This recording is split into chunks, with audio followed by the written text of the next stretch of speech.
একজন মুমিন বান্দা সে তার নিজের জীবন এবং জানকে আল্লাহ তাআলা রাস্তায় কোরবানি করে আনন্দিত হয়। চতুর্থ হিজরির সফর মাসে বনু আমের গোত্রের সর্দার আমের ইবনে তোফায়েলের কাছে একটা ইসলামীর দাওয়াতের চিঠি দিয়া প্রেরণ করা হয়েছিল।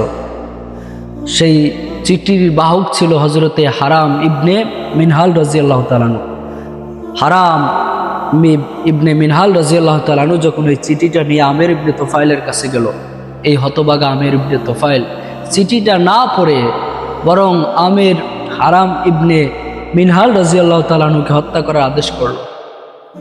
যখন হারাম ইবনে মিনহাল রাদিয়াল্লাহু তাআলা আনহুর শরীরের মধ্যে শরীর আঘাত দিল, তখন সাথে সাথে হারাম ইবনে মিনহাল রাদিয়াল্লাহু তাআলা আনহু বলা শুরু করলেন, আল্লাহু আকবার, আল্লাহ সবচেয়ে বড়, ফুস্তু রাব্বিল কাবা, আমি আজকে সফল হয়েছি, ওই কাবার রবের কসম, আজকে আমি সফল হয়েছি।